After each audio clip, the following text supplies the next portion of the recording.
nothing but chuck wagons, stew, and her name is Minerva. Ouch. She's the flower of the flower. Ouch.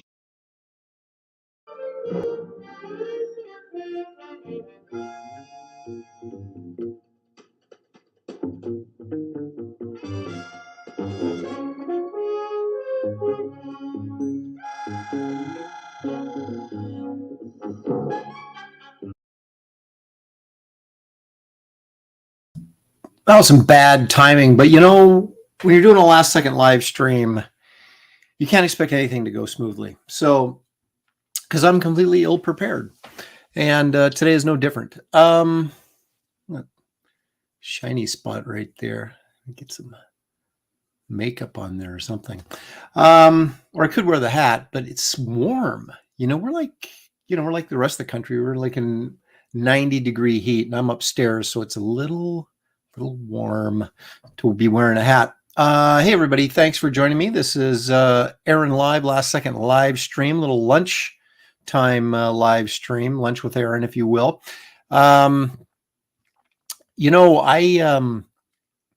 always looking for a time to stream, so I'm not competing against anybody else, but there's always somebody streaming, so it's completely impossible anymore to try and get an open slot where no one's doing anything, because someone's always doing something. So if you're off watching someone with a bigger platform than me right now, maybe you'll catch me in reruns.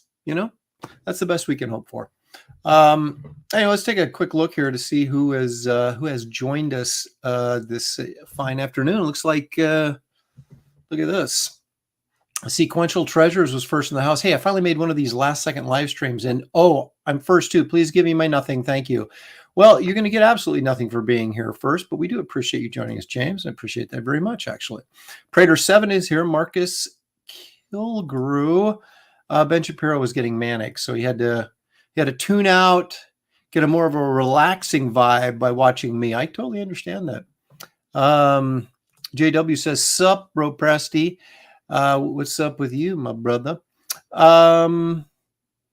Prater 7, Leg Kick is here because Leg Kick is almost always here. Let's see if there's anybody else in there. Kevin Thomas is here. AJ. Hi, Aaron. Hey, AJ. Thanks for joining us. Sheldon Martin jumped in. What are you finna talk about today?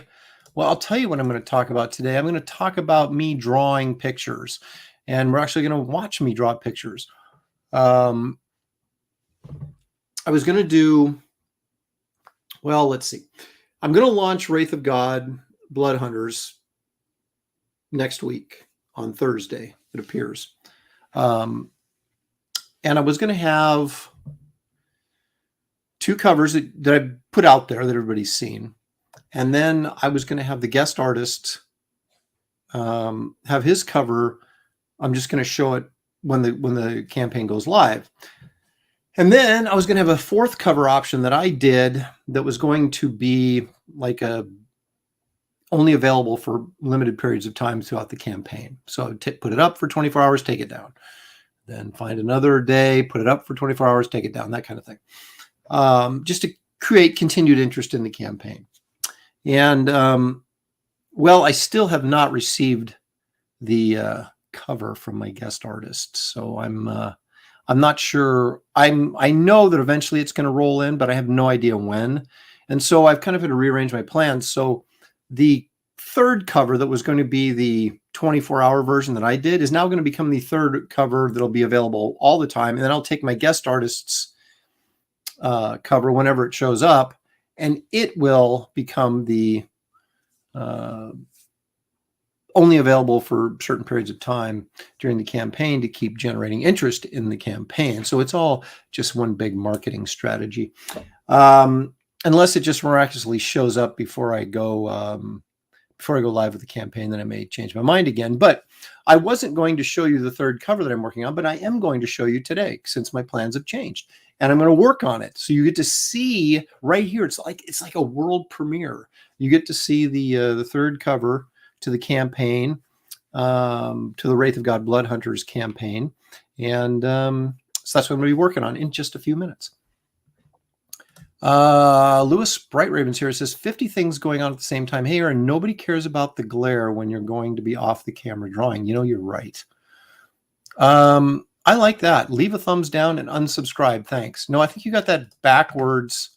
And you know what I've found that always helps you if you're backwards to get you straightened out? I think maybe that'll get you thinking more correctly as we move forward. Stupid Paintings by Dave is here. Thank you for joining us. John Smith, yo. John Smith is always good for a noontime visit on these last second live streams down in the sunny Southern California area. Aaron is the gift that keeps on giving even when you get nothing. It's true. Hey, Aaron, thanks for the draw stream. Can't stay, but we'll check it out later. Hey, thank you, Killer Squid. Please do. Because like I said, there's going to be a reveal of some new material. As Sequential Treasure says, Aaron is giving us the firm possibility if a definite maybe. Well, I'm always good for that. Let's see. Harumph is here. Hi, chat. Hi, Aaron. Hi, Comicsgate. Hey, thanks for joining us. Well, now the glare is going to bother me if it's off camera mocking me. What are you going to do? All right. So I was cleaning off my desk and I found this. Now, this was like an autographed version of Wraith of God here with the B cover version, the 70s cover. And it got the signature got all smudged on it, so I can't use it. So I don't know what I'm going to do with it, but there it is. I just thought I'd show you that mistakes do happen. I have a few of those downstairs of like smudge signatures, or I was trying to get a pen to work and it wouldn't work. So it's got like 14 half signatures on it. Because I was trying to find a pen that would actually work on this cover, because it's this matte finish that I put on these covers, which I really like because it doesn't leave fingerprints, at least fingerprints you can see. And the pens don't work the same on these as they do on the gloss covers. So it's, it took a little bit of experimentation and unfortunately a few ruined books to figure it out. There you go. Put a remark over that smudge spot. Smudge signature books are target practice for the Wraith. Exactly. Joe Bernardo. Hello, Aaron. Hey, Joe from Las Vegas. Thank you for joining us. Cue the dog. It's a garbage day, so the garbage trucks are hauling up and down the street, making plenty of noise to annoy my miniature schnauzer, who just is always looking for an excuse to bark. Look at this. Just got here. You wax your head or something? No, as you can see, I've got some stubble coming up there. I need to shave this head again. But we're talking. That's Mike Miller, of course, from Blacklist Universe, who keeps sending me links for his Wednesday night show, and I never show up because something always comes up. And just know I will get back on there, Mike. I do apologize for continually not showing up, but I got things keep coming up, and it's like I'm busy and just see, no, it's not that. Like there's a lot of love there for you, a lot of love. So anyway, okay, so let's change the camera and get working, because that's what I'm here for. And I'm going to go to my Razer Kaio, which is the high definition camera that is so much better than the other one. Okay, so let's review. This, of course, is, let's see if we can get that up there a little bit higher. This, of course, is the wraparound cover that will be basically your cover A option, right? So this will be, I guess, the main cover, if you will, with all the vampire babes on it. And that's a nice piece. I actually really like this, that it turned out well. And I will be selling this original on the campaign. It ain't going to be cheap, not going to lie to you, but it will be up for sale for those of you who are, there's someone out there that really wants to have this. And then, of course, one of the hallmarks to my campaigns is my commitment to the good old days, or retro looking stuff. And this, of course, is the Tales of Suspense retro version of the Wraith of God Blood Hunters. So it basically looks like it's modeled after a 1965 Marvel Tales of Suspense comic featuring Captain America and Iron Man. But so it's Wraith of God Blood Hunters featuring Garbage Man in the nightclub. So we get, it kind of pushes to the forefront the two backup stories that'll be available in Wraith of God Blood Hunters. So that's kind of the cool thing about Blood Hunters, is it's not just going to be this one long graphic Wraith of God graphic novel. It's going to be a full-length, 40-some page Wraith of God story, but it's also going to have backup stories with Garbage Man and the nightclub, and it will explore the insinuated ties between the nightclub and the Wraith of God. And so it goes a long way to, or I shouldn't say it goes a long way, but it takes a step forward in continuing to connect the ever-expanding Lopresti verse and its characters. So I think this is going to be a great bargain for everybody, because you're going to be getting 3 full-length stories in here. I mean, they're all going to be the same length, but they will be complete stories. But they will also continue the Lopresti verse storylines to moving forward. So anyway, so all of that to say this.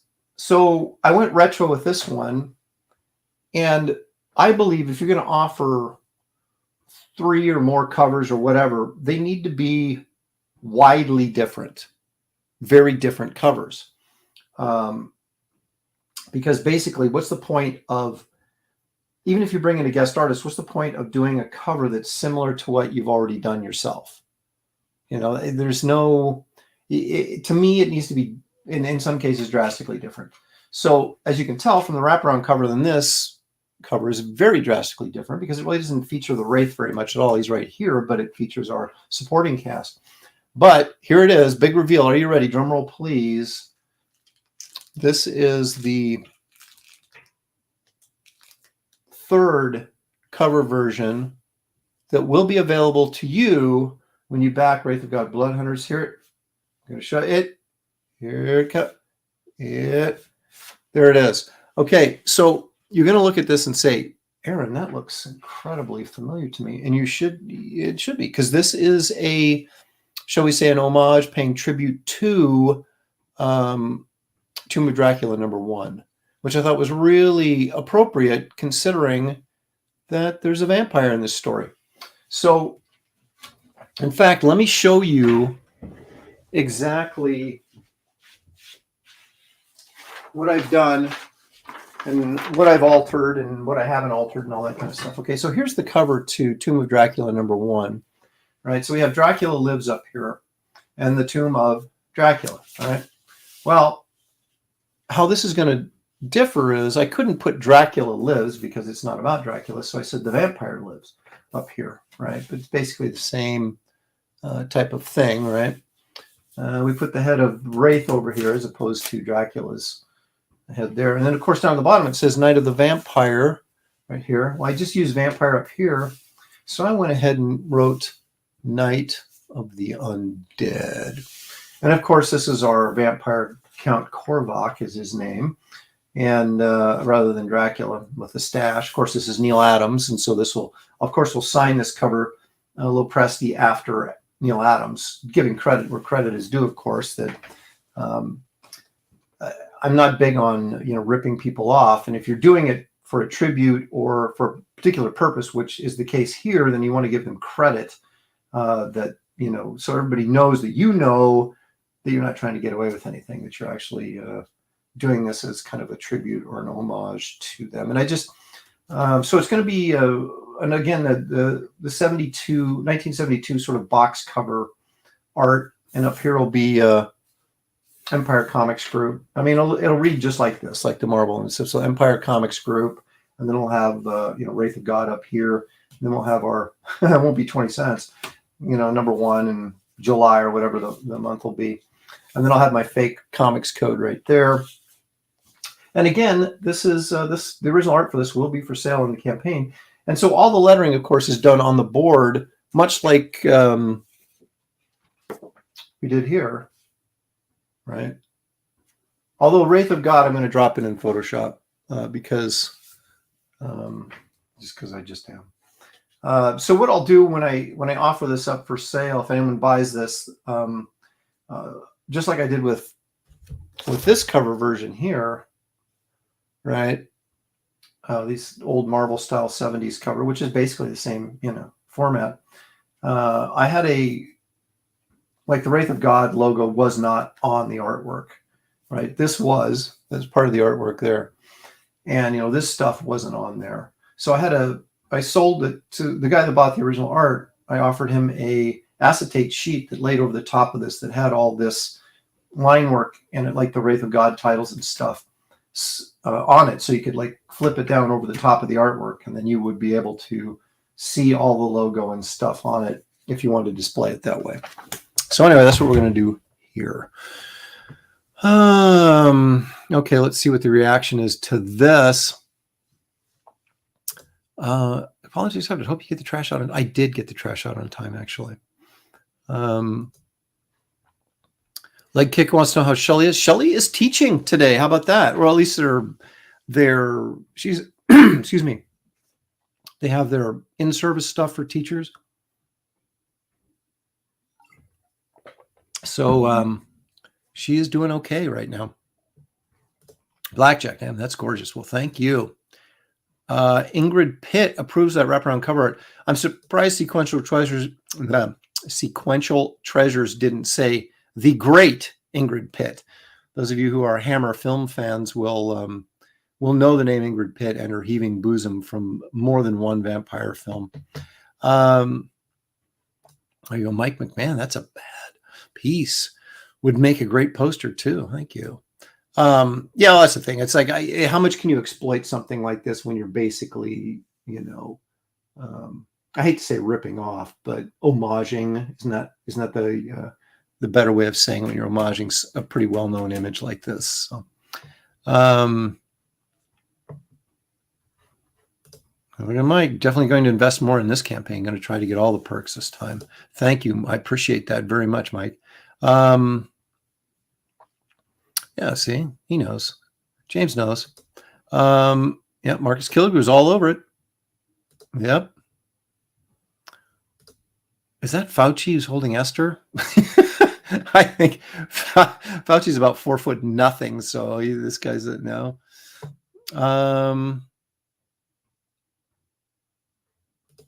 It's tough to choose. That's the thing. Look, I'm going for all 4 covers.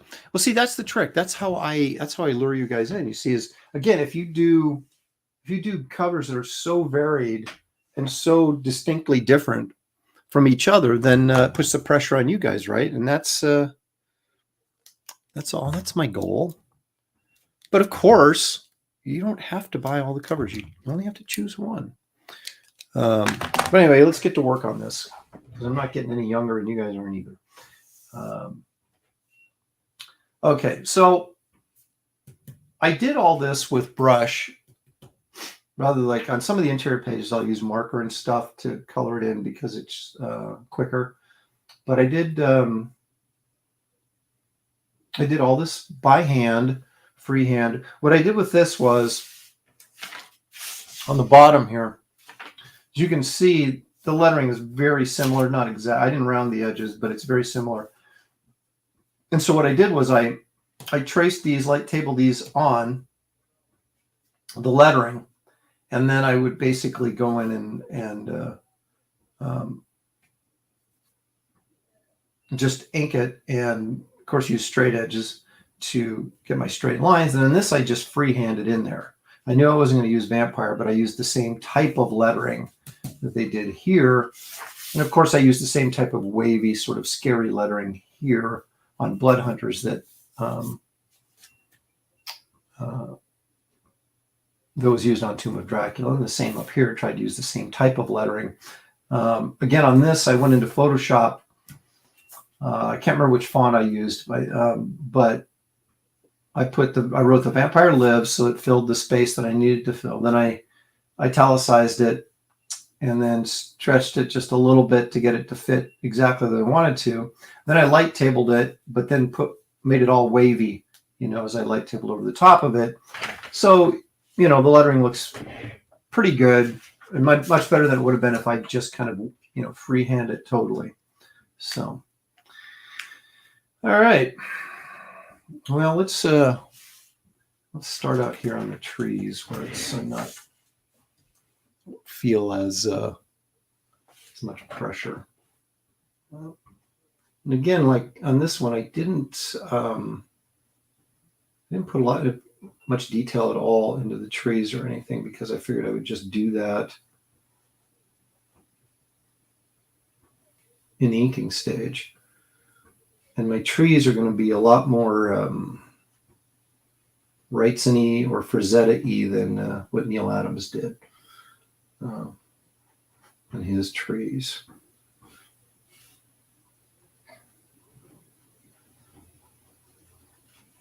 And I still have to get this thing colored as well, and I'll be coloring it myself. But the easier thing about when you're doing a retro cover like this is that I'm not going to go completely flat color, but I'm just going to be very simple and in that same vein because I don't know. To me, it's kind of ridiculous to do a retro cover where you're trying to capture a retro look and then to sort of modernize the colors to a point where, it just doesn't feel anymore like a retro cover. Kind of defeats the purpose. So I will be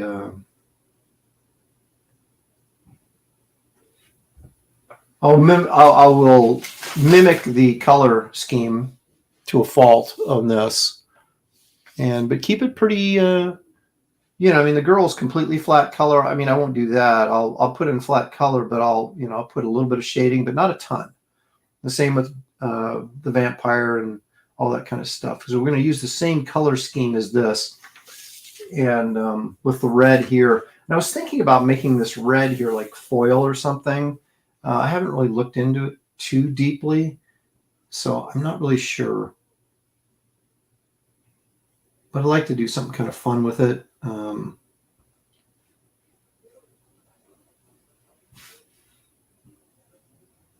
Maybe I'll have like an epiphany or something after I get it done and colored and go, oh, it would look really cool if I did this. I'm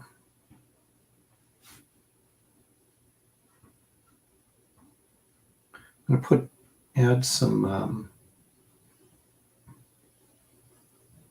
shadow up here from the tree.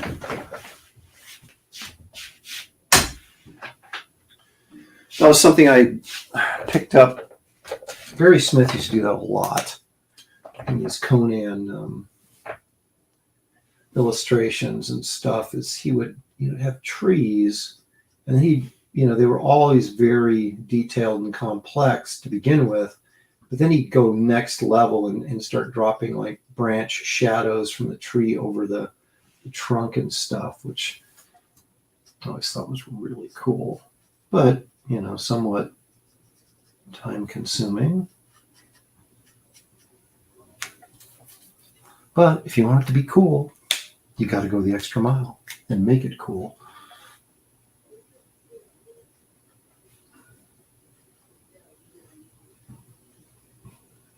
There was a time in my career I never would have done this. I would have penciled this out, all the details and stuff in the trees. But what I realized was that when I was doing trees and stuff, for crying out loud, no one calls me all freaking day until I get on. Oh, it's Shelley. Let's see what Shelley has to say. Hey, Shelley, I'm live streaming right now, so be careful what you say. Oh, yeah. And I put you on speakerphone. Oh, what's this? Oh, gosh. No inappropriateness? Nope. All right. Well, I was just going to ask you stuff, but... Well, do I need to... Do I need to... What? What Well, we got the usual crowd. Got a nice crowd of about 30 people watching. Hey, there's David Williams jumped in. Don't these people have jobs? Yeah. David Williams says, draw faster. Okay, I'm working on it. Well, yeah. Come on, man. Well, no, I'm on my way home. Okay. Well. I did my vertical time, so. Well, when you get here, jump in and say hello to the folks. Oh, I'm so pretty. Well, you can say it from off camera if you want. That's true. That's true. Because I am drawing, so. What you drawing? Inking the last cover. Oh, nice. So. Did you hear from you know who? Nothing yet. Okay. There you have it. Okay. All righty. All right, everybody. All right. See you in a bit, then. Okay, bye. Okay, bye. So there you go. Anyway, so yeah, there's Shelley. She's on her way home, and she will drop in and say hi, I am sure.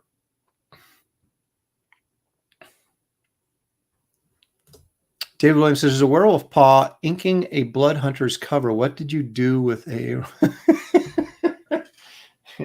Yeah. It's not even a full moon. Can you imagine me on a full moon? But, I don't like being made fun of. So that's for David for making fun of me, my own show. Well, let's see here. Everybody's saying hi to Shelley, but you'll get a chance to again because she'll be back. Look at that, Robbie Brown. Can't wait to see this finished. I may be picking up cover C as well. Thank you. And Dino says, when you're done, Aaron, go ahead and wrap that up for me. Okay, I'll put a little sticker on there for you with your name on it. Wow, look at this. Joe Bernardo's throwing down the gauntlet. David Slowhawk, are you telling Aaron Flash Lopresti to draw faster? Come on, man. Look at that. The gauntlet has been laid down. I'm going to have David back on the Sunday show, and we'll do some competitive drawing again here very soon. Do you regret abandoning the brush over the past year? Also, will you be going back to brush for some of your other Empire Comics stories? Well, AJ, to a certain degree, no. I don't regret it because I've kind of changed my attitude about it. I've had this discussion with Mr. Miller, who's in the chat right now, about not using the brush anymore. And I still do, but to me, I've lost the interest in the bragging rights to go with, well, look what I can do with a brush. And I still feel the brush is a bit antiquated in its look.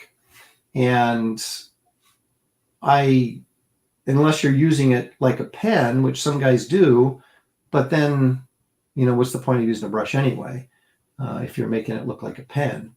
So there's a definite feel that's very hard to avoid with a brush. And it takes just an immense amount of concentration while you're inking with a brush to get it so it doesn't feel kind of thick and heavy and brushy. And I felt like I can get kind of a brush look with a pen if I want to, but I can also get a pen look with a pen pretty easily.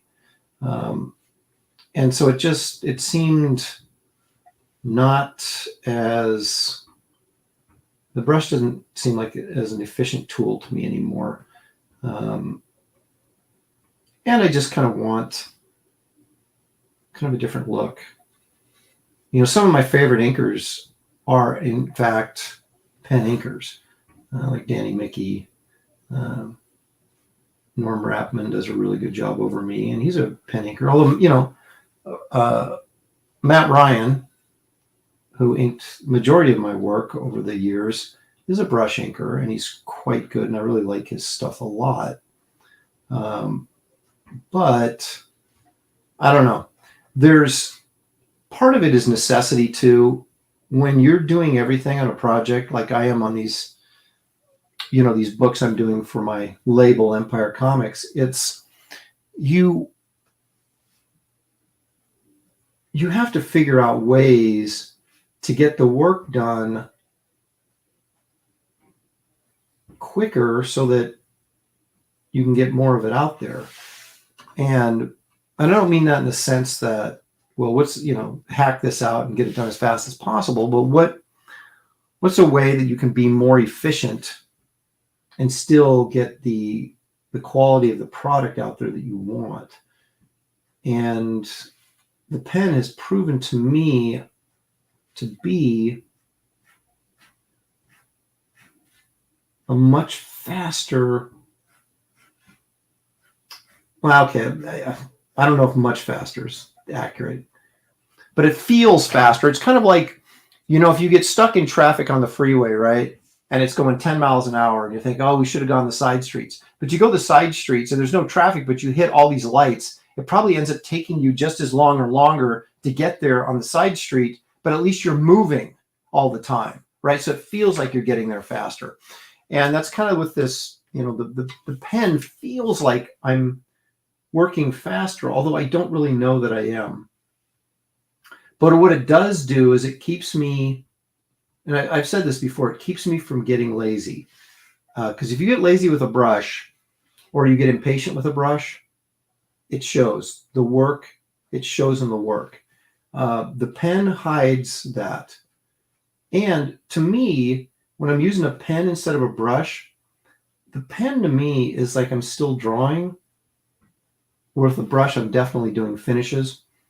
And so there's still sort of some adventure to me when I'm using a pen, as opposed to when I'm using a brush and I'm just focused on technique and not, making sure my lines are good or whatever. And so it's not as fun as inking with a pen is. So that's a variety of reasons why I've gone this direction. Plus I wanted to get the look. Now this is a cover, so I want it to be a little bit cleaner than what I've been doing on the inside of the book. And a lot of people would look at what I've done on Wraith of God and say, well, okay, Aaron, that's far from being like rough and sketchy. But from what I normally do, it's very different than what I've been doing for most of my career. So I don't know if that answers your question or not, but I wouldn't say I regret it. It's just, I just felt like it was time for me to change what I was doing and how I was doing it. And there's so many people using pens right now, just because it is sort of, the pens are so much better. We used to have to use, the only option we really had was those technical Draftsman pens, which they didn't have an edge on them, right? The ink came right out the nose of the pen, like a little hole in the nose. And so you had to be straight up and down all the time. And you couldn't get any, line variance. It was really, really difficult. You couldn't turn it to the side. You had to hold it straight up and down. Now, people have argued, and I guess probably Mike Miller again, that this really isn't a pen. It's a marker. And there's truth to that. It is. And that's what gives you the flexibility to kind of use the side of it if you want to.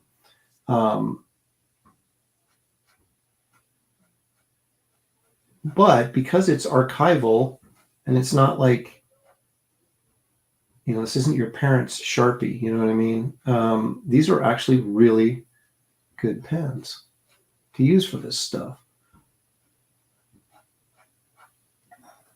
They do have a little bit different finish to them than when I'm using the ink out of the jar.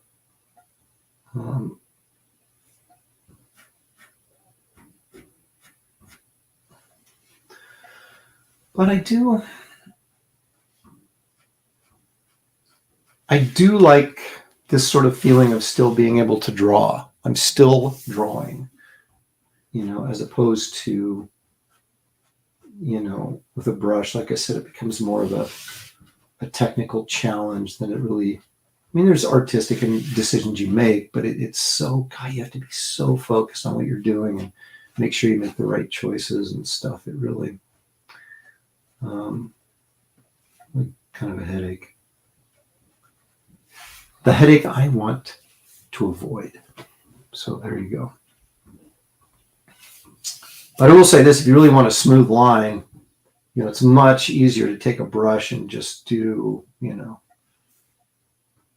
a pen, it's a little bit harder to get that smooth, consistent line over a long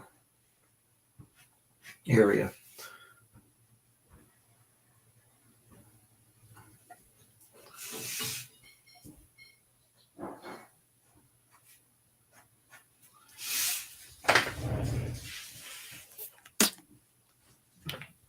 Let's see here. There's all the love for Shelley. Let me get past that. Shelley, bring pizza, says H is for heretic. I'm guessing she didn't, but lock the doors. Yeah,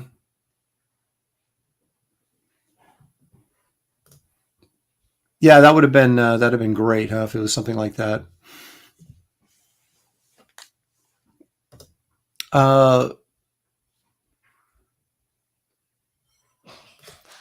Leg Kick says, looks great, Aaron, but don't you have a cheat for drawing the bald vampire?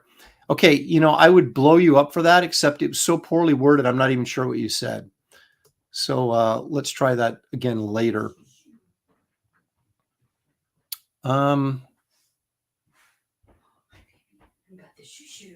People are wondering if you brought pizza for everyone, Shelley. Me? Yeah. I don't have watermelon though. It's got another. We've got so much watermelon. It's insane. I think I finished off that watermelon right now. Mike Miller says, if you didn't like being made fun of, neither David nor I would be your friend. Yeah, I know. I would have been out of here a long time ago. There you go. See? Where's my chair? Oh, all the way over there. Yeah, because I had to move it over there last time you wanted to stay off camera. Oh, that's right. So you want me to move it back? I do. So you had a bunch of people greeting you when you were on the phone. So Aww. do it again now. It's so sweet. Shelley. Oh, I like that one. And tries to commandeer the show again. I like that cover. Oops, there. What did I do? You just unplugged your camera. That's fantastic. Oh, and not to be too complainy, but there was a burner on downstairs. Did you make some lunch? No. It's been on for a long time. Oh, since breakfast. Where's my plug at? It's behind. Oh. Hi, guys. So today at school. Are we back? No. We got to do active shooter stuff, which is always what you want to do. There we go. Oh, hi. Oh, I'm so pretty. Hide your what face. You want to do to, train, prepare for your beginning of school year is talk about what do we do with an active shooter. And then he'd go, okay, this was the best line because I was told my daughter, if somebody ever picks you up and tries to steal you, you're not coming home. So you fight like the third monkey on Noah's Ark. And that's all I could think about. Then he's like, and if someone's attacking you, you basically rip their eyeballs out, right? And everybody's like, ooh, and I go, of course, without thinking, oh, I could do that. And of course, I got the nails to do it. So everybody kept going. He goes, and then you do this, and they're like, Shelley will do it. So yeah, I'm badass.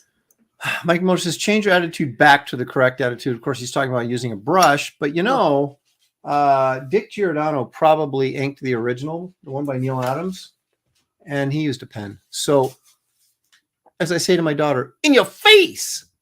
They do. And then they'll do it to themselves and go, what do you say then?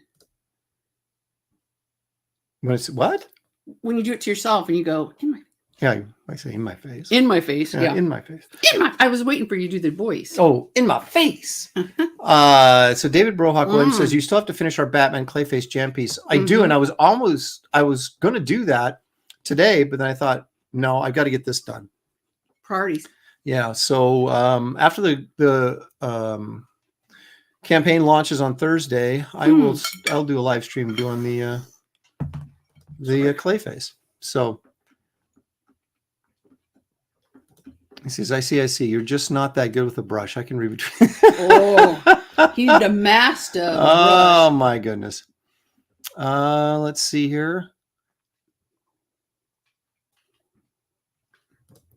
That is true, but you have a scanner. I've had this conversation many times before, but I don't see the point of doing art if you don't have art when you're done. I refuse to draw on a computer. Mm-hmm. I'll scan it, sure, but I want art. I want something I can hold and say, I just drew this. And what's this? David says, like kick page at the time. The last issue is going to be my Sin City ending to the book. Looking cool. He's talking, of course, about Bass Reeves. And so that's a campaign that I think is going to be launching soon. I think it's on Indiegogo, and I think it's going to be launching soon. I know the pre-launch stuff is up for it.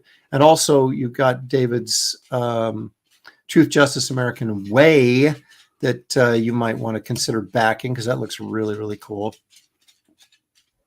Let's see. I could have thrown that line with a brush 3 times faster than you did with that pen, but it wouldn't look as cool, and that's the problem. There's a rumor that Disney is planning to go back to hand-drawn cartoons.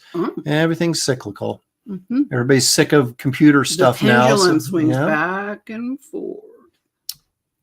Havoc is correct. The hype is real. This is going to be awesome. Well, I hope all you guys are out there first day backing to help this launch strong. I know there's a lot of stuff. We need it for our self-esteem. Yeah.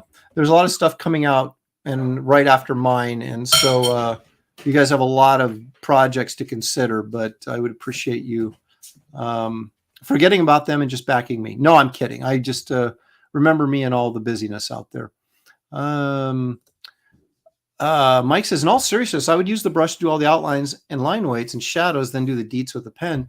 That's, I used to do that as well too. And that's a fine way to approach it.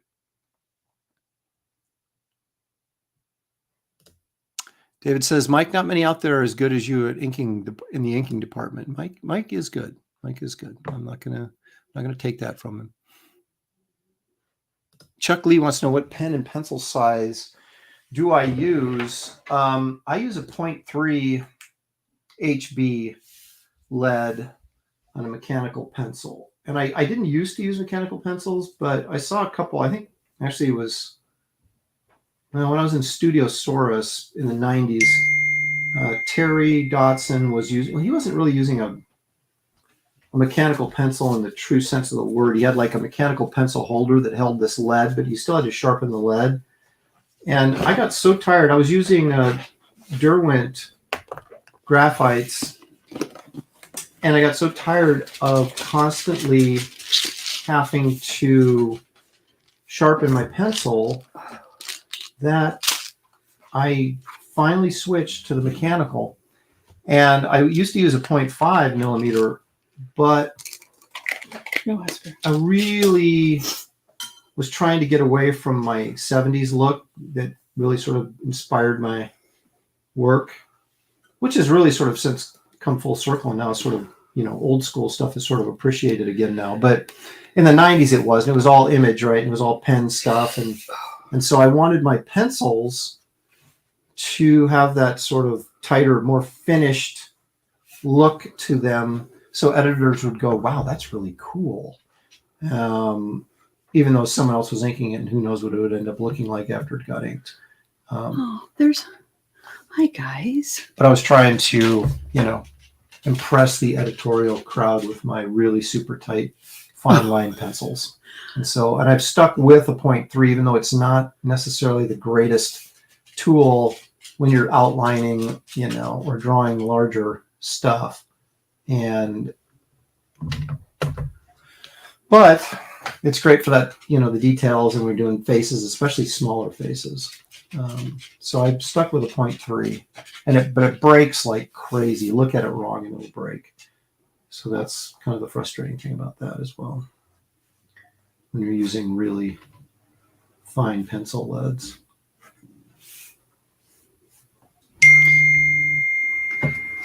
Will you silence your phone? Okay, I'm gonna. What if it's Can I what if it's deal with my important highs? to Hi guys. I'm just seeing all your nice hellos. Pack some heat. Yep. Although I haven't taken my gun to school.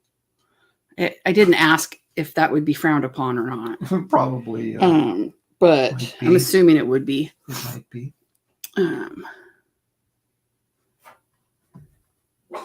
Well, that's true.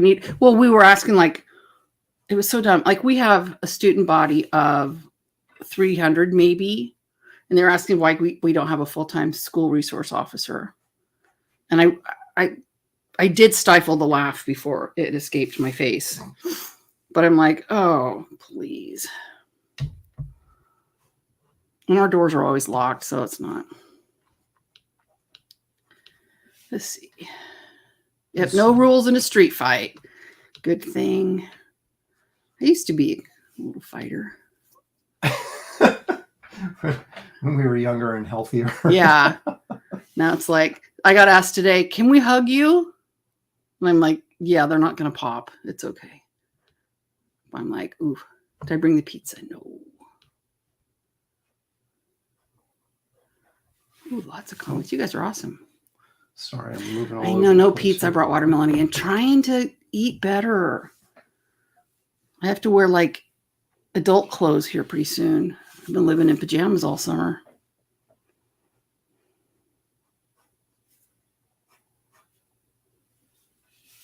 Doggone it. Wait a minute.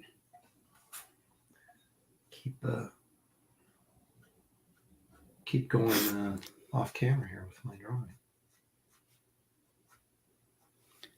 See, I like to be able to kind of go in and do these kind of, sketchy lines, like double lines like that, which are harder to do with a brush. So our Planet Fitness dues went up. Do we even Planet Fitness that we never go to? Mm-hmm. I've never been once. I wasn't. I had shoulder surgery. I was going all the time. Right.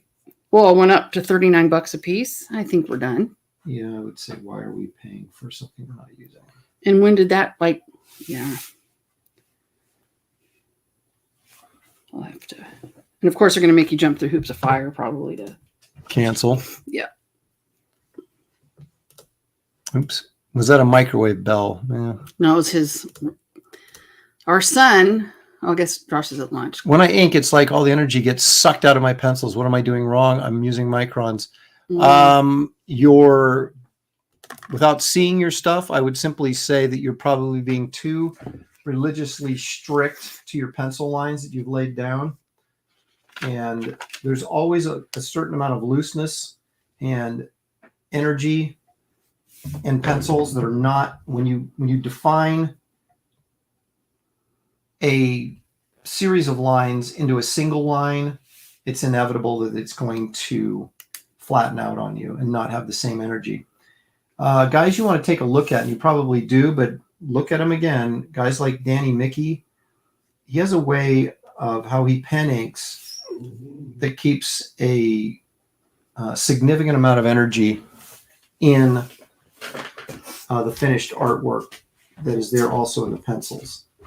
But it is somewhat, how should we say? How you say? Very difficult. I'm not going to say impossible, but very difficult to keep your line work when you ink from getting inking some of the life out of your pencils. I mean, it's just because your inking is just not going to be as loose as your pencils. But I would suggest that don't be so rigid. Thank you. I was going to say uptight, but rigid is probably a better word. I just have such a vocabulary. In your face. In your inking. And you can also add stuff, right? I mean, you'll see guys like, if you go in, like if you're just doing this line right here, right? You can go in and add stuff like that, just to give it So it's not just one smooth porcelain line. Like texture. Yeah. And look at those words Shelley's dropping. And that's what I try to do with these pens is, and if you get focused on a single line, in somebody's hand or something like that, it can drive you nuts and go, oh, it's not perfect, right? But if you look at a comic book or even an illustration, after you're done with it, you're not looking at any one particular line. You're looking at the whole drawing. And what you find is these little ticks and bumps that you may put in your inking add to an overall effect that keep it from feeling too smooth, too porcelain, too rigid, and will give your overall drawing a feeling of more life. I mean, you can also do it with a brush. You can also do it with a brush. Charlie who? Charlie who? Charlie's London? Yes. Yay. Sorry. I'm going to thrash him later for that one. Well, you just said Charlie. You didn't say Charlie's. If you said Charlie's, I would have been, Charlie's London? Right. We'll go with that. Oh, my goodness. It's like, is she like 9 hours ahead of us or something? Is Esther her middle name and her first name is Polly Esther? Wait a minute. Where is that? Okay.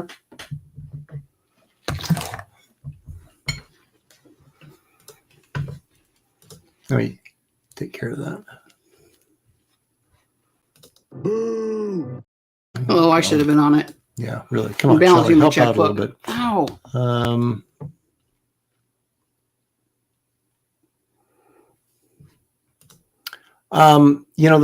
The thing with a brush is it takes a long time to master. I mean, I started using a brush when I got the actual original version of How to Draw Comics the Marvel Way. I think I was 11 or 12. And it wasn't until actually I started working with Gary Martin that I really kind of figured out how to do it properly. So it can take time to get a handle on it. Although he shared the story on Players Club the other night that because he kind of taught Rachel Dotson how to ink as well, or she worked underneath him for a while, and he was like in 6 months she had it. So it just depends on your aptitude, but brush is challenging, and like I said, it depending on how you want to ink with it. It requires a lot of concentration and steadiness. I mean, if you want to ink like Brian Boland, who used to ink exclusively You're with almost a off brush. camera, honey. Oh. And you have a super sticker. Let me pull this Ooh, back there you a little go. bit. I like the Big Raj, $1.99 super Big sticker Raj. from Canada. Thank you so much. I like that. There was something from Charlie on here someplace. Where did I see it? Her Indiegogo. Hey, Raj. She's yelling from across the pond. Oh, there it is. 5 hours. 5 hours maybe from the East Coast, but we're on the West, so it's because I remember we had. Well, actually, we can figure it out because we had her on our show at 5 on a Sunday, and it was 1 a.m. her time, so it's 8 hours. Yeah, yikes from us. I'm just gonna say, ouch. Just ouch. Stat Zero's here. Mm-hmm. Stato. I have most of his comics that was published through Eagle Comics, a British publishing company. The Killing Joke is, I remember when I first saw some original artwork from that, and I was just stunned that it was, because when you look at the originals, you can tell if it's brush or pen pretty easily. And I was stunned that was all brush, on just how tight and how controlled his work was. and yet he still maintained a pretty solid aesthetic in his artwork, which was really remarkable, because if you have that much control, a lot of your stuff can go very flat or porcelain looking, as we were talking about, and kind of lose the life. But I never thought his stuff did. I mean, it's very, very hard, but hard edged, but that's kind of how he draws anyway. But yeah, he's Boland in his younger years, and he's all digital now, I guess, but he was a remarkable talent. Probably one of the reasons why we didn't see much work from him, because it required such an amount of time to do what he did in using the precision that he used.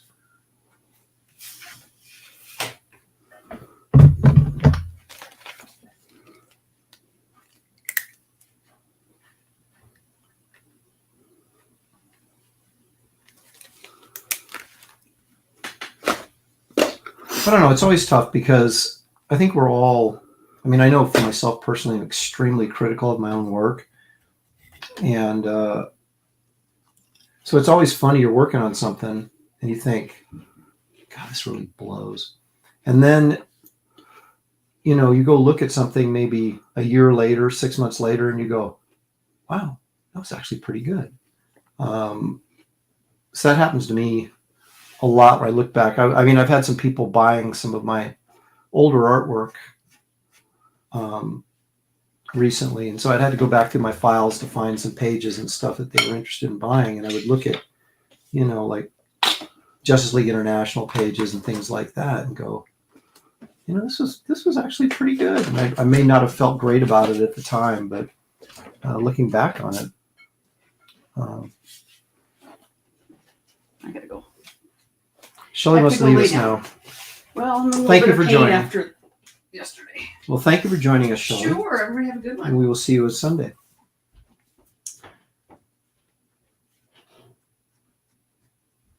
So the reason I brought that up was that I think that we can always look at our stuff and say, oh, God, that's too slick, or, oh, it's not slick enough, or whatever. And then, because we're being so critical of the work we're doing, which we need to be, it's a competitive field out there. And I think you do yourself a disservice if you're not critical of your own work. And maybe even hypercritical at times, because that, to me, that's how you get better. If you get comfortable, that's when I think when you run into trouble. But anyway, we can be a little too hard on ourselves. And you look back over time, and some stuff I did early in my career, it's funny because I thought was really good, and I look back on it now and it just sucks. It's just embarrassing. And you're like, how did I ever get hired doing this crap? But then as I got better, I was more critical of my work. And so I would think, oh, this really blows. I'm never going to work again, And then you look back on it, a couple of years removed, and you go, wow, this was actually pretty good. So it's funny. It's funny how your mind, I'm not going to say plays tricks on you, but how your mind, perceives stuff, especially our own stuff as opposed to somebody else's. It reminds me of, I wasn't speaking of Jaws, but gosh darn it, let's speak of Jaws, since it will be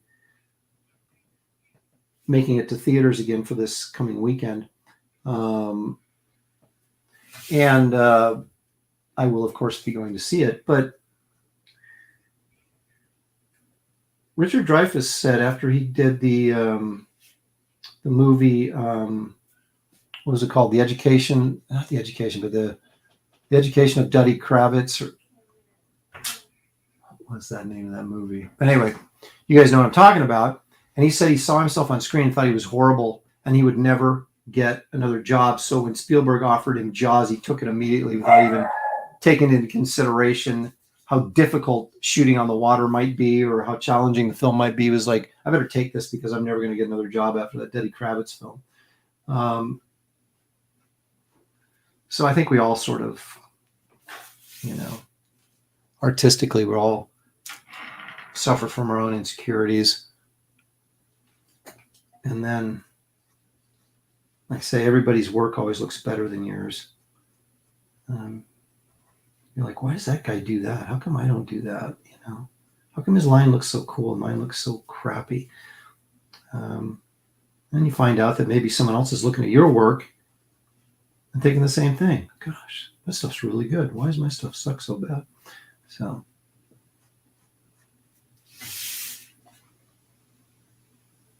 but like I said, I've always found it, you know, to be hard on myself. I've always found it. That's what got me better.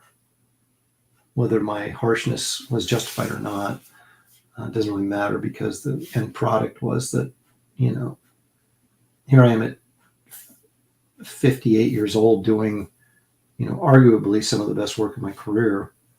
And, you know, certainly not someone who peaked at, you know, 28 or something, which is good, because when you're doing independent work, like a lot of us are right now, you can't be selling crap to people, right? It's got to be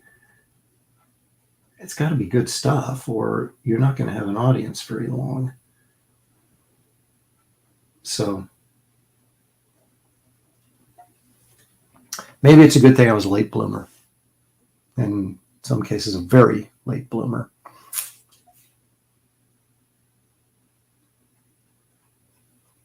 I always liked how Wrightson and Frazetta would, like, if you look at their trees and their gnarly trees and stuff, there's almost like a sense of musculature, you know, to the tree branches, which that's the one thing that I adopted from those guys. It wasn't really a sense that, oh, this looks like a real log or something. It was just like, it's a stylized interpretation of it, but they're so gnarly and bumpy, and I always really liked that look, and so I adopted that look. You look at something like Barry Smith's work, and a lot of his trees and stuff are more realistic looking, you know, where Wrightson's and Frazettas were more impressionistic, I guess would be the way to describe it.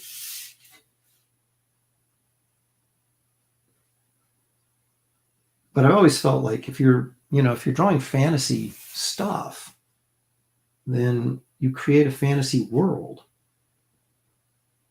And it's one that you accept as being reality, but it isn't. I mean, you're not going to find you find very few trees that look like this. I mean, you might, but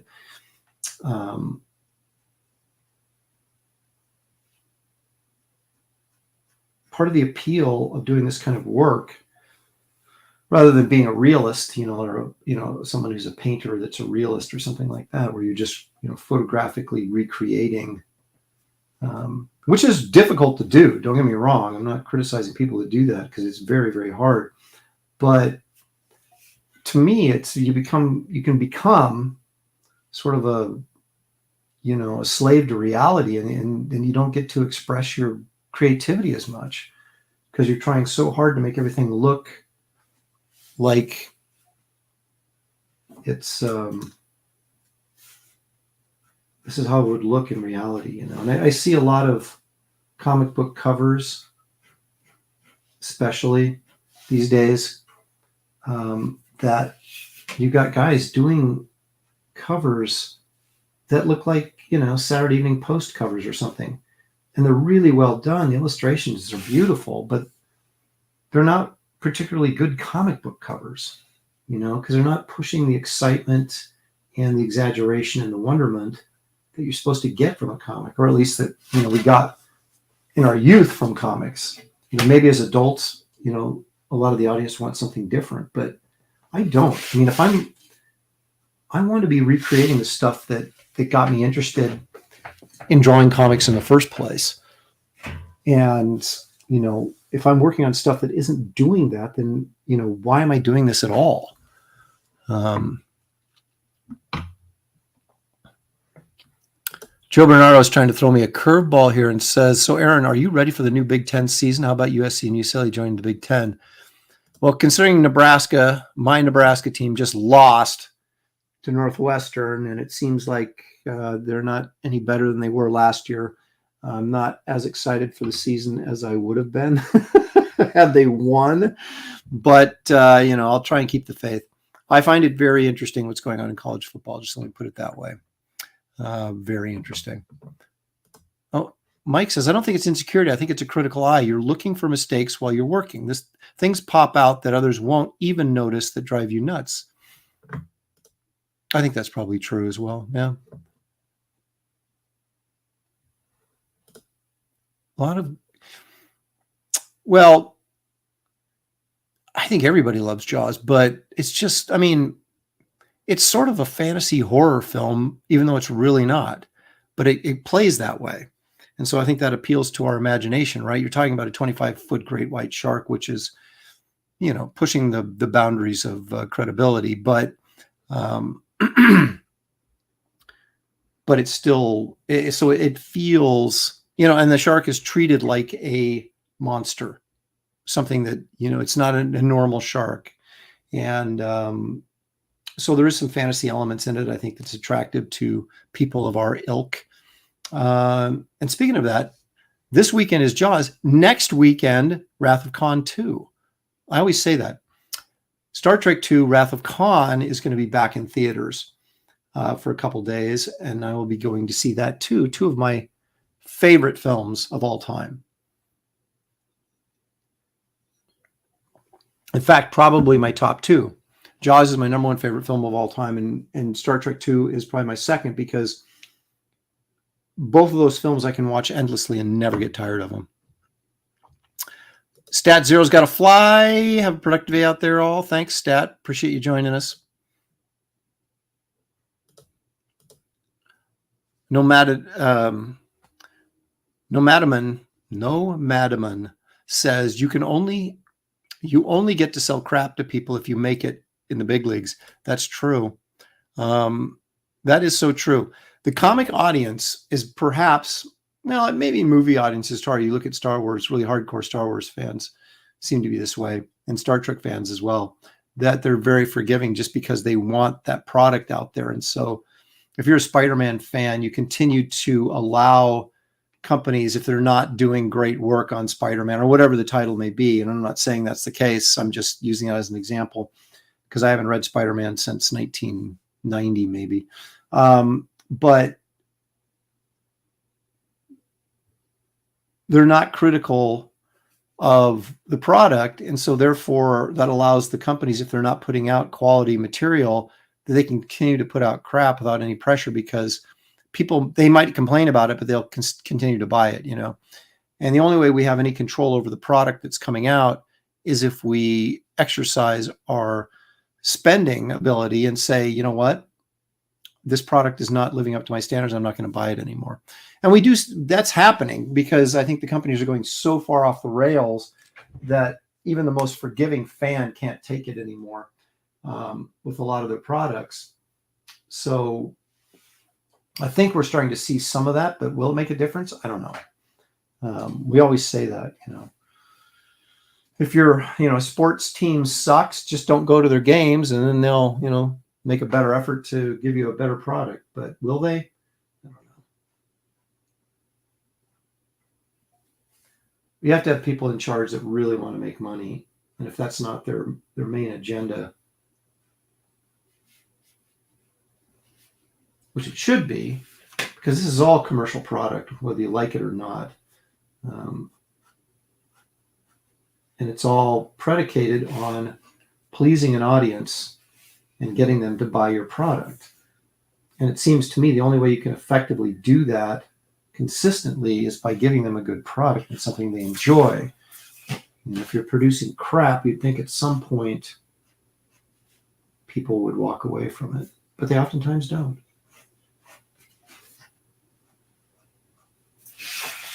But here at Empire Comics, and I say Empire Comics meaning me, because I have no employees, but if I did, we here at Empire Comics strive to give you the very best in comic book and fantasy entertainment.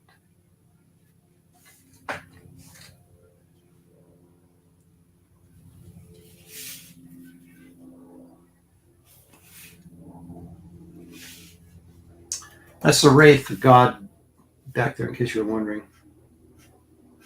Apparently a victim of the vampire.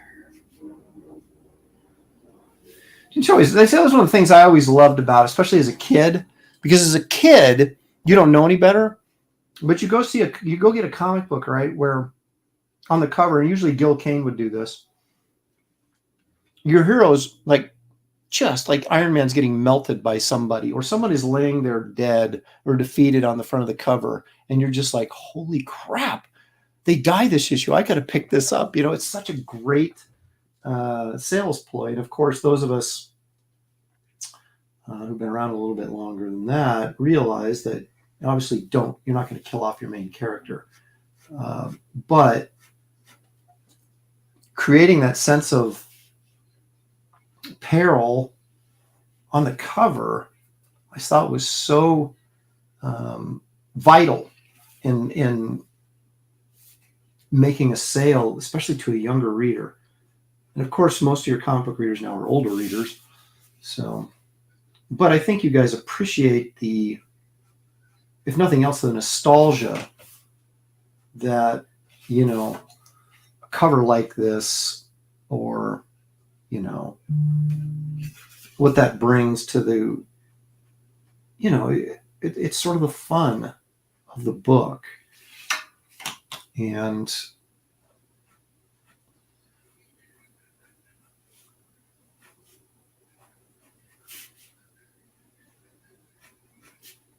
like I said earlier, this kind of stuff I miss from modern comics, is covers like this that really made me want to buy the book. We have so much talent in the industry now. Everything is focused on how well I can draw something, but there's no focus on what exactly they're drawing, And that's, I think, where editorially people have kind of lost their way a little bit, is that they get caught up in, wow, that's a really nice drawing, let's put it on the cover. And you're like, yeah, but it's a drawing of what? A drawing of the Fantastic Four fixing a TV set on the cover of a comic book, no matter how well it's drawn, is that really something that is going to draw an audience in? Or should they be fighting Galactus?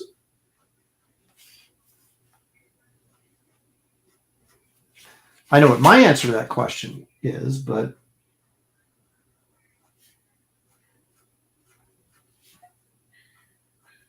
it's probably the most skin you'll ever see on Esther.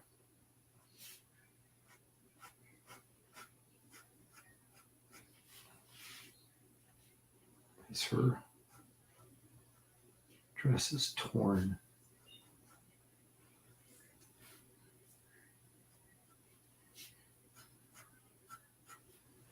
But I figure, he's got to get that high collar dress ripped off so he can bite her in the neck, right?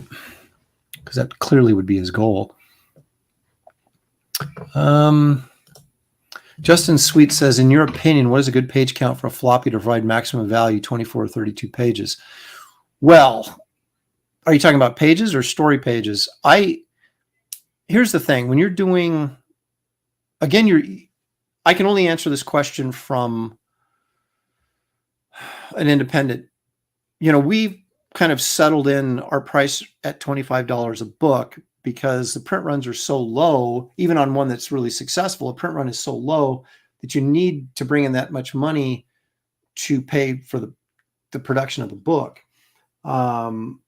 But my feeling is, if you're charging $25, you better be giving me at least 64 pages. And, and like I said, Wraith of God was 84 pages.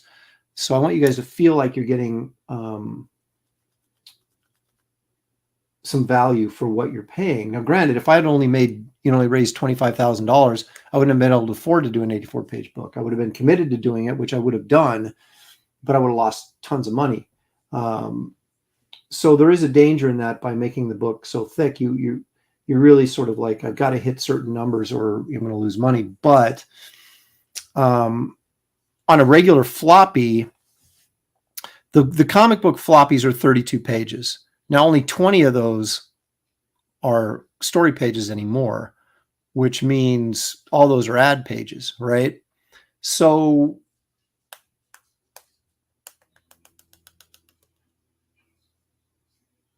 if you're doing a book without, if you're just talking about story content, and you're going to be charging more than Marvel or DC is going to be charging, then I think you should give them more story for the money, whatever it ends up that you end up charging for that.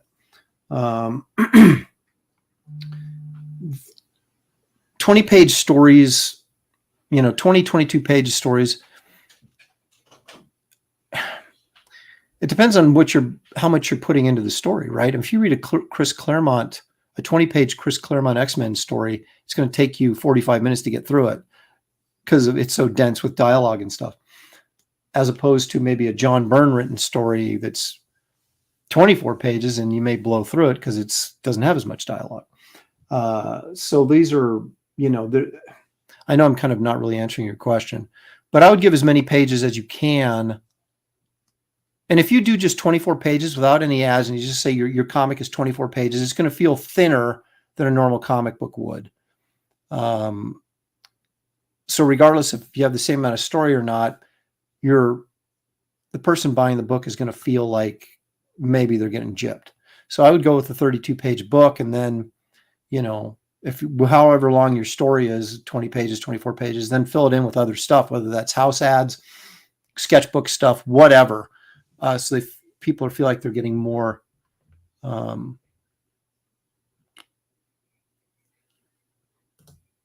you go. You're right. Jaws, Star Trek 2 are my top 3. Absolutely right. Great cover, and thank you. Joe says, well, Aaron, my team is going to go into the season looking for revenge against a team from you up north and the Oregon Yucks. I'm not an Oregon Ducks fan. In fact, I hate Oregon Ducks. I went to Oregon State for a year. My wife went to Oregon State. My son went to Oregon State. So I'm an Oregon State fan, along with being a Nebraska fan, even though I went to USC eventually. So Jeff Potts says Sequential Treasures, his fourth favorite is an old sci-fi B movie called Mission to Uranus.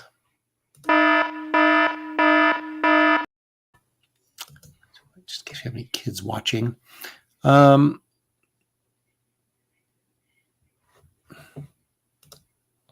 don't think that's a good idea. I mean, Ethan's in a different stratosphere than I am, so he can pretty much do whatever he wants. But I don't think that's a good idea because take the two, and I'll just use former mainstream guys as examples because those are the guys that I most keep track of and familiar with. That say Graham and I, for example, right? And maybe Andy as well. Well, Billy does a pretty good job of putting books out pretty regularly. Okay. But even us at the rather quicker pace that we work at, say, than Ethan does, right? We're still only getting out, maybe your best case scenario, you're going to get 2 books out a year, right? So to make someone wait that long to wrap up a storyline, I don't think it's a good idea. But again, like I said, Ethan is in a different stratosphere and has such a loyal fan base that I don't think it matters. But for the rest of us, normal people, I wouldn't do it. In fact, I have had other creators ask me about that. And I just said, look, if you're going to produce a book once every 2 years, how can you have a cliffhanger at the end of it? My feeling is, and that's why I'm doing longer stories too. I'm not just doing a 20-page book. I'm doing, basically the Wraith of God graphic novel was a 4-issue miniseries put into one book, right? So if you're doing a longer story, which I am, and I know David Williams is, for example, on Truth, Justice, American Way, right, is a 64-page book, that you need to wrap up that story for your readers. That doesn't mean you end the series, but it means you wrap up that particular adventure and you use the characters to propel your story to the next story, right? So with Wraith of God, those of you who've read it, those of you who haven't, plug your ears. But at the end of Wraith of God, well, you don't have to plug your ears, but at the end of Wraith of God, that story, the werewolf story, wraps up. But the story with Wraith and Esther is far from over, right? So it's that dynamic, character dynamic, that compels you to read the next issue, regardless of what the adventure is. In this case, it's a vampire story, but it's not related to the werewolf story that I just finished. Now, that's not to say that some of the characters won't show up again, or there might be some threads that come out of that. But you walk away reading Wraith of God, you walk away satisfied that you got a complete story. And I think that's important. But again, that's just my perspective on it, and other people may look at it differently. And Craig Smith's trying to comfort me. Hey, Aaron, Nebraska lost a heartbreaker last week to Northwestern. It was a good game, too. They have lost 7 games in a row, all by 1 score games. So to me, it was more of the same. And it was a game that if don't get me started on college football, man, I have to do like a college football channel. But when you do an onside kick, when you have an 11-point lead halfway through the third quarter, that is a bad decision. And that may have cost them the game by losing momentum and stuff that they had. So anyway, but thank you for trying to comfort me in my time of pain, Craig. There's always another game this week, so hopefully it'll be better. Yeah, for a stretch goal, we should have a screening of Aaron's short film. I have several short films from USC. I should. And actually, I did a 20-minute film with a friend of mine before I got into film school. That when I was like a year out of high school, we went to the Northwest Film Study Center, which is here in Portland, Oregon. And we shot a 16-millimeter film. And I had to fire the actor because I didn't like it, what he was doing, and I ended up doing it myself, starring in it. But so yeah, I have a few films floating around. But oh my gosh, when we did the premiere of my last film at film school, which was a 310, is a junior year project, 10-minute black and white film. Oh my gosh, we were in this, we had a screening theater on campus that probably sat a few hundred people. I mean, when it was packed, I was hyperventilating, sweating. I thought I was going to pass out. I was so nervous about, how people would react to the film, or were they going to laugh when they're not supposed to laugh, kind of stuff. And so it took me a while, every time I did a comic book, I was afraid that, people were going to criticize the artwork, or, wouldn't like it or whatever. And now it doesn't bother me as much. When people criticize my writing, it bothers me more than when they criticize my art, simply because I've been doing the artwork consistently longer and have put up with a lot more criticism of my art growing up than I ever did of my writing. And so thankfully everybody has liked Wraith of God, so that hasn't been an issue with that yet. But I did my Garbage Man miniseries. I did have a couple people kind of rip me that in reviews, and it really, really upset me. And I was like, dude, man, get over it. What is wrong with you? But it was weird. Writing was a very different, it's personal on a different level. And like I said, maybe it was just, I had been taken so much criticism for my art over the years that maybe I was just used to it and not so much with the writing. So it was kind of a new thing. But I was the same thing with, my film. I was like, you think you've done something really, really cool, but then you get scared right before it premieres, and you're like, everybody's going to hate this and think I'm an idiot, and so I was, yeah. Zaid Comics. It's Phil Diaz, of course. Aaron, so hyped for Bloodhunters. Wraith was a fave of mine. Thank you so much. And Phil, we have a Comicsgate green room where on Twitter where a few of us interact. And I made the comment that I stayed up late the other night and watched Shane's and Reenie's stream. And Phil was like, hey, I was on that stream too. But I wanted to clarify that I wasn't ignoring you, Phil. What I meant was that I started watching Reenie's stream, her solo stream, and then I went to Shane's because she was EFAPing Shane's channel, and I actually thought the discussion topic was actually really interesting. So I kind of got pulled into that for about an hour or so. So I was actually referring to whoever that was whose channel it was, not ignoring the guests on the show, which you of course were one. So don't hold it against me. Let's see here. I got you. It isn't like monthly or bi-monthly, and you could lose customers.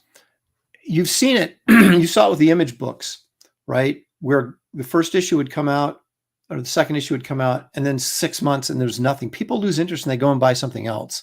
And then you've got to try and somehow reinvigorate that interest, right? And it's really hard when you're doing these independent books and there's so much gap between them. It's easier to treat each thing like an individual project than a continuing saga. And though I do have this Loprestiverse stuff coming out, and it's going to continue to expand, and there is that. But in terms of the story, like I said, I think it's easier to produce a single story and then satisfy your reader that that story is now complete and now they can wait for the next story. And I just think it's a different mindset, a different psyche, if you will, for your readership. Because if you leave somebody hanging, and then what if something happens and you never finish it? You know, I did that with Atomic Toy Box, which later became Power Cubed, which I did the first issue through Image, and then the sales were so bad that the first issue I did okay on, but the second issue did not. And so it was like, I just didn't finish it. And then I had people that actually paid money and bought that book. And were like, I would see them at cons and stuff. And they're like, when are you going to finish Power Cube? When are you going to finish this? You know? I was like, well, no one's going to buy it. So never. But I finally did do it through Dark Horse, but it was like 10 years later, 15 years later. And so I don't want to do that to people anymore. So that's anyway my feeling on it.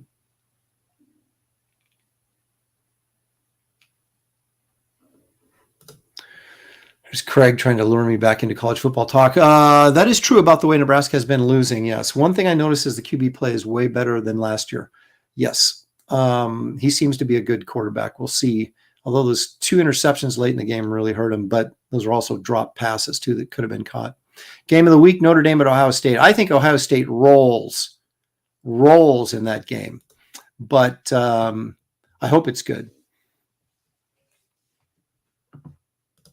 I think that's almost a foregone conclusion at this point. He's going to have a miraculous turnaround. And considering this is now his 5th year, why would I assume that's going to happen? Right. I want to believe it's going to happen because I like Scott Frost and I would love him to be the coach long-term, but we're now in year 5 and nothing has really changed. So if he doesn't come out with, 8 wins somehow this season, I don't know how he's going to save his job, but we'll see. In fact, the rumor was, this is my college football show. Rumor was that I just found out that Trev Alberts, the athletic director at Nebraska, was going to fire Frost last year, but Tom Osborne, former coach and national championship winner, talked him out of it and told him to give him 1 more year and restructure his deal and all this other stuff that you have to do to make it more palatable. And so that's what I'm hearing. So I know that Trev Alberts, the AD, is going to have no problem firing him if he feels he needs to. Will these be at comic shops? Getting back to comics. That depends on the comic shop owners. I did 4 retailers are carrying the Wraith of God graphic novel. Now, what I did was I wouldn't ship them their books until all the backers got their books. Because I didn't want someone that backed the book to go into a comic shop and see the book there and go, hey, how come I can get it here, but, I backed this, 9 months ago and I still don't have my copy. I mean, that's just not cool. So I didn't want that to happen. Now, I couldn't do anything about the international buyers, but obviously a guy from Australia is not going to be walking into a comic shop in Houston. So I don't have to worry about that. But But I did make them promise not to discount the books, that they had to sell them at $25 a piece. Of course, they can, if they can't sell them, they probably will discount them. But I always make a simple question really a long answer. But the answer is, if a retailer wants to carry this book, they can contact me and I will make a deal with them to carry the book. And I give them a good discount on it. But the way we operate, there's really no money. It's a losing proposition to do the books at the print runs that we're doing in comic shops. I mean, they're just, because you only return 40% of the cover price of the book if you go through Diamond and then you go through a retailer. Whereas when we do direct to customer, which we're doing right now, we get, it's a bit of a, it's not really true that we get 100% because we have significant costs in producing these things that don't seem as evident when you're just looking at the amount of money someone raised for a book. But in a lot of cases, unless you get really huge numbers, 50% of the money that you raise on a campaign is all that you're getting out of that money. You're getting about 50% of it. So, unless you're doing print runs of 20 to 30,000, and even then you're just sort of breaking even. You have to do really big numbers in comics to make any money.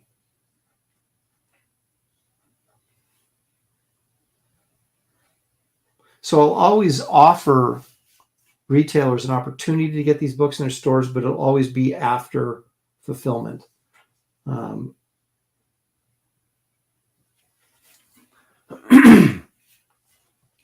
Because if nothing else, you got to look at it like it's a promotional tool or an advertising tool. I'm not really going to make any money letting these go into comic shops, but I might get a few more readers, and customers might find out about the characters and the stories and become, supporters. So you always kind of look at that aspect of it too.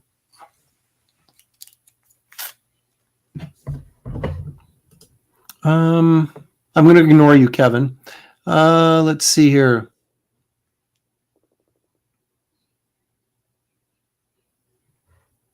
Marcus Killer, my kids went to Georgia Tech and UCLA, so most seasons are disappointments.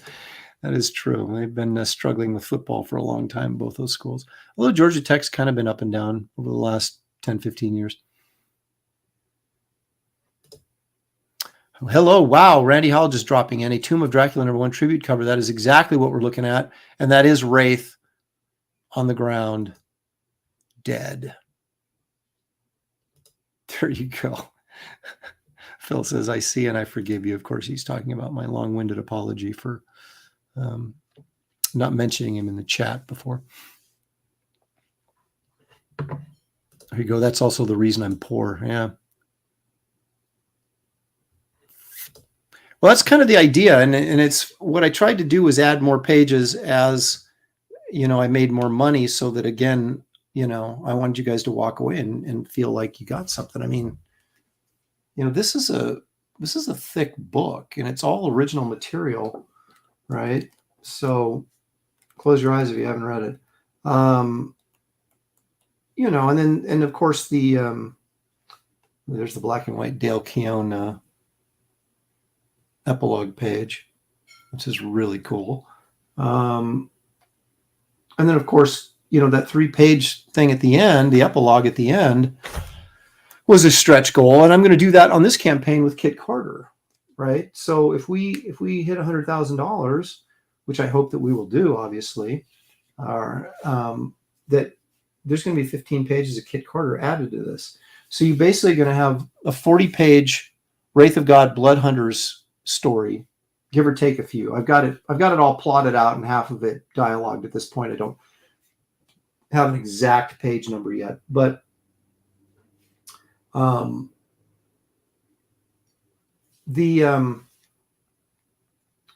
that'll be around 40 pages, give or take. And then the Garbage Man story, which is complete, is 18 pages.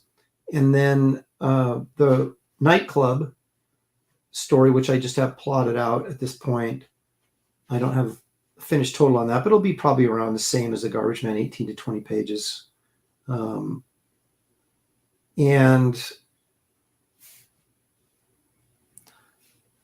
so that's what for that's, I mean, you're right there, you're pushing 80 pages right there. And then you add Kit Carter, 15 pages of Kit Carter onto that. So now we're up to, this book's going to be, if we get over $100,000 raised on this book, it's going to be 100 pages long. So it's going to even be bigger than this. And it's still going to be just, the $25. So, Alex Ross's Fantastic Four book, which comes out this month, which I actually got a preview copy from San Diego. That's a 64-page, it's a hardcover, and the pages are a little bit bigger than comic book pages. I think they're 8.5 by 11. But still, it's a 64-page book, and it's $25. So, when you can offer 64 pages as an independent creator or more for $25, then I think you're right in the ballpark, or maybe even ahead of the curve in terms of value. I understand that there's people that, aren't hitting those numbers, and so you can't expect them to be able to produce a book with that many pages in it.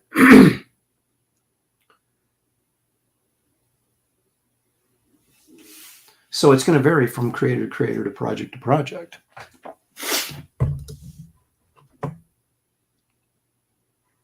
The dude wants to know, do you have any experience with risograph printing? Would love to see it. I'm not really sure what that is, so I guess I would have to say no.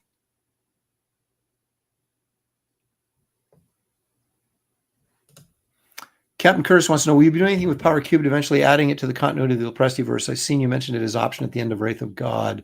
Oh yeah, yeah, this is, not a lot of people have commented on this, and I thought maybe more people would, but this Empire info page, was made to kind of look like an old Marvel page, and with different stories and stuff, and it has all of my concepts in there as if they were monthly books coming out, and with little descriptions of the stories and everything. Because I was hoping to get reactions from you guys on what you thought sounded interesting and what maybe didn't. And but there is a sequel to Power Cubed. If you read the miniseries or you got the trade paperback, there is a sequel where Kenny goes into space to try and save his dad. It's a little bit harder with Power Cube, just like Kit Carter is, because they're more humor. Power Cubed is a humor adventure strip, so it does have serious things in it, but it's also, pushing the comedy pretty hard. Kit Carter is just absurd, so it's really hard to make something like that mesh into a universe that's serious. But I could see Power Cubed and Kit Carter possibly crossing over, and there might be a way to do it. But the reality with Power Cubed is it doesn't have the fan following. It didn't prove to be as popular as, say, Wraith of God has shown to be. So I'm not going to produce something that people don't care about, or enough people care about. So, that's one of the reasons for doing these backup stories in Wraith of God, because I know, based on the numbers that I got with the first Wraith of God and the reaction I've gotten to Wraith of God, that people like Wraith of God. So, and they're going to want more of Wraith of God. So I'm going to give them that. But then I can also give them some of this, some of the other product as backup stories to kind of, whet their appetite and get them familiarized with some of this other stuff I'd like to do.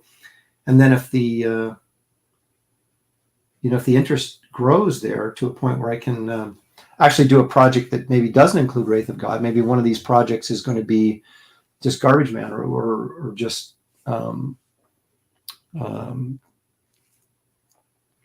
Nightclub, or maybe one of the other Empirists, which I introduced in the sticker set. Of course, Eon Chance, who's in the value stamp in this book, he'll be making his first appearance in this volume. I won't tell you which stories, but actually, we already know he's on the cover of the for the Nightclub story, so he's in that. So I'm doing things like that to sort of expand the universe without necessarily committing to having to do an entire book on a character that may or may not be something that people are all that interested in. Finding out which characters are good supporting characters and need to stay supporting characters, and which ones are lead characters that deserve their own title and stuff. We'll just have to play that by ear. So I would like to do more with Power Cubed, but I got to believe that there's an audience out there for it, and I'm not just going to take a chance and throw it out there. I feel a little bit more comfortable with Garbage Man because I sold so many of those trade paperbacks. I didn't have as many Power Cubed, so I don't know if I could have sold as many of those either, but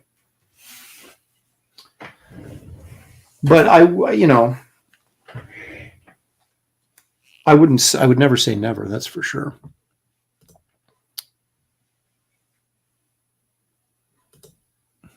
I don't know, is Cecil a basketball fan? Because I could get into that. There you go. One of those retailers is a close friend of mine. Great store. Awesome. This is Jeff. Jeff says, I'm not sure about comics, but most self-published authors avoid brick and mortar stores mainly because of the issues with returns. Yeah, well, you don't have that. You don't have that with comic book shops because they don't. They have certain deals, I guess, they cut with Marvel or DC if they ship late or something like that. They have the option to return, but most of the time they don't have that option. Yeah, those are rookie numbers. We got to pump those numbers up, yes, sir. But it comes with growing the audience. It's a process, right? You have to put out good product. You have to put out enough of it, and you have to do it over time so that you can grow the numbers, and characters like Wraith of God start to become part of the what do you want to say, the pop culture, and so people say, oh yeah, I heard about Wraith of God. Oh yeah, I'm going to check that out. Or yeah, and we're sort of in a closed knit little circle here of not just Comicsgate people, but people that aren't Comicsgate, but are just indie, or I shouldn't say. I always hate to say that because there's no membership card to Comicsgate, right? It's not a organization. So I get a kick out of that when you see people say, well, Comicsgate is this and Comicsgate is that. No, Comicsgate is a ton of different people with different agendas and different ideas of what they like. And it's just it's just an umbrella. I guess John Malin described it as an umbrella, which I think is a better way to describe it. But so there's people that are just, indie readers that don't necessarily identify as or with Comicsgate, but it's a finite number is my point. And so growing that out is going to take time, and for us to get reasonable numbers, like what mainstream would consider reasonable numbers, you've got to have more people be disillusioned with mainstream comics and want to come to this side, if you will. And that's going to depend on the quality of the product that we as creators are putting out there. And it's like anything else. Some of it's going to be really good. Some of it's not going to be as good. And that's for you guys to discern that.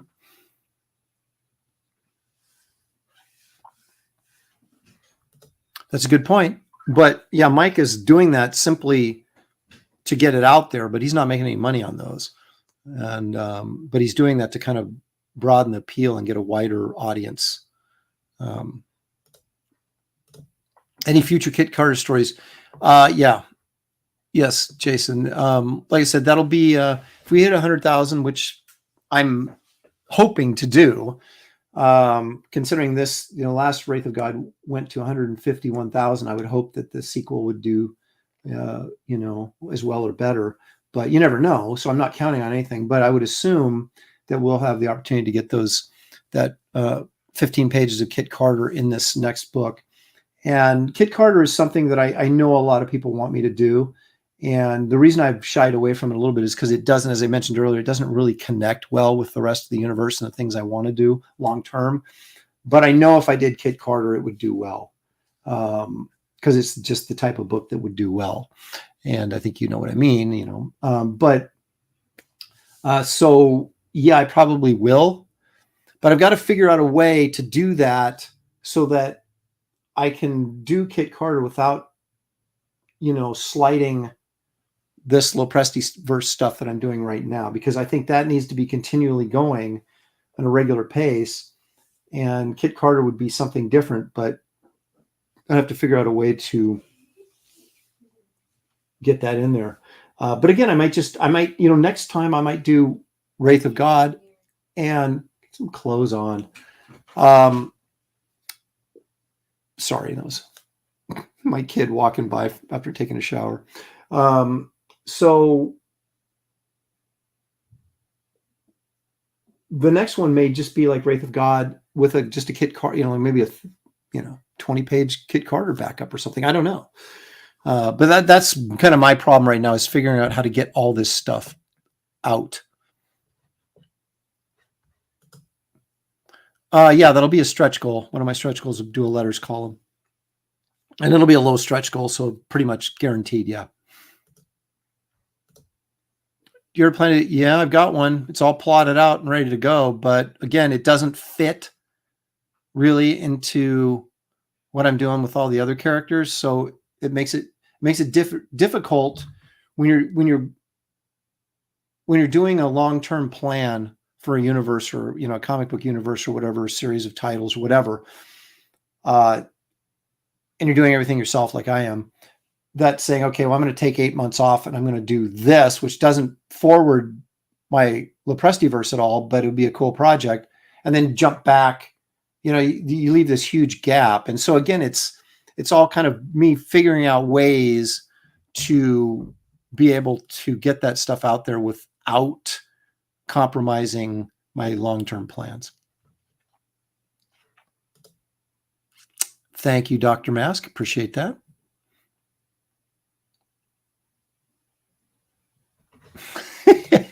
I'd love to see Wraith of God destroy the Spawn Gunslinger. I like the Spawn Gunslinger.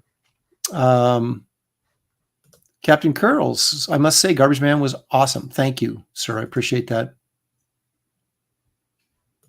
Oh, wait a minute. Here we go. Here's an explanation of that radiograph printing. It's a screen printing machine duplicator commonly used by artists. It gives you the ability to print fluorescent colors and a neat aesthetic. Oh, cool. So I assume you're talking about something like if you're doing a poster or something, right? Thoughts on writing a comic and have someone else draw it? No, not yet. There's a certain, I don't want to sound pretentious or anything, but there's a certain quality that I would want the artwork to be. And so I would have to be able to find someone that I felt was doing, high level professional work and was available and I could afford them. And I wouldn't want to take a newcomer and put him on something like this when I wasn't sure what I was going to get, because I think there's too much at stake. I mean, every one of these projects, we're living and dying on the success of these projects. And I maybe I'll come to a point where I find the right person. I think, yeah, I can trust this person is going to deliver the quality of work that I'm looking for, and do it on time. Because that's another thing which happens so frequently in the industry is someone will turn in work samples and they'll look really, really good, right? But then when the pressure's on and they actually have to go out and interpret a script and do the work on time, you suddenly get a different artist. And it's amazing how frequently that happens. But since we have been talking about sports, it's a great sports analogy that someone is really good in practice, but when they get out there in front of a crowd and the game means something, they have a hard time performing at the same level that they do in practice, or when no one's watching. And there is some truth to that in comic as well. So even if someone may have like really, really good portfolio, that doesn't mean they're going to come through in the clutch when you need them to. But yeah, if I'm going to do a successful company that is more than just me at some point, then yeah, I'm going to have to bring other people in to do some of that stuff. But I think we're, until I hit, the kind of numbers that, Ethan is hitting or Eric July or somebody like that, it's like, I'm just not in a position to do that. So we'll follow the slow growth plan. And what I'm going to try and do, a couple of mistakes I made is, I did the fulfillment all myself, right? So I literally took a month and did nothing but ship books to you guys. And what that kept me from doing was working on anything, right? So like getting ahead on the next project. So I think next time around, I'm better off getting a lot of help on the fulfillment so that I can continue to work on the next project, thus get it out faster. So the turnaround time, instead of you saying, with printing and everything, this ended up basically being a year to get this book out, and it shouldn't have taken that long, but there was the extra 2 months for printing that I wasn't anticipating. And me just not knowing how quickly I could pencil and ink an entire comic. And of course it was a lot, it was 84 pages. It wasn't 48 pages. But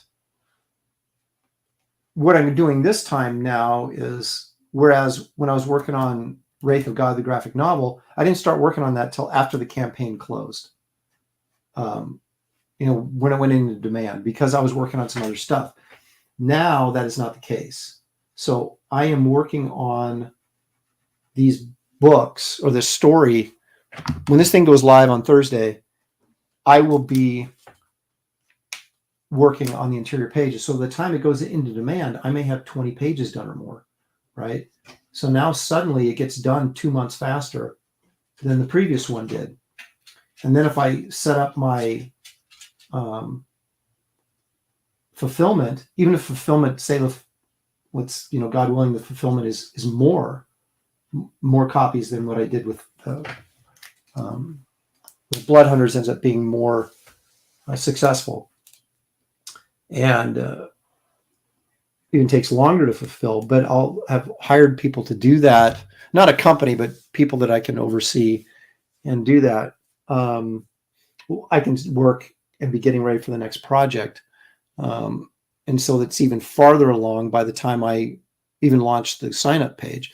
And so pretty soon what you hopefully will have happen is you're getting something every 6 months as opposed to every 11 months, which I think will make a huge difference.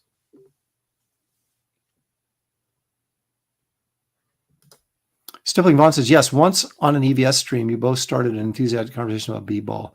You two being such opposites, it should be quite interesting. Yeah, I can talk sports all day long. I just realized that it's usually a different crowd. The comic crowd is usually not a big sports crowd, but thank you, Randy. Let me know if you like it or not. It's a completely different read. Power Cubed is. Zaid says, I'd like to do more horror books. You know what I'd like to do, Phil, is, and I talked to this like with Dan Lawless and some other guys, I would love to do, just like as a one-shot, a Savage Tales type book or a House of Mystery type book, where you get kind of an anthology of people. To me, that would be kind of cool. And you could even do the Savage Tales thing like black and white. And like just do it like a Savage Tales magazine used to be. You know, you full color cover, you know, you hire somebody like Joe Jusko or somebody to do this really cool painted cover, right? And then we have these black and white stories on the inside by a variety of different creators. That'd be really cool. But it seems like there's a lot of horror stuff coming out right now in the indie market because it's an untapped. Marvel and DC are not doing that stuff.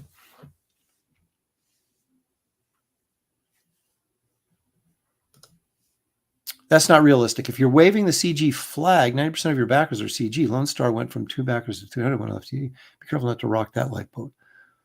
I'm not suggesting that. Did I suggest that? That's not what I suggested. I was just saying that I don't even remember what he was referring to. I said it so long ago. You have to remind me, Mike, what I was even talking about.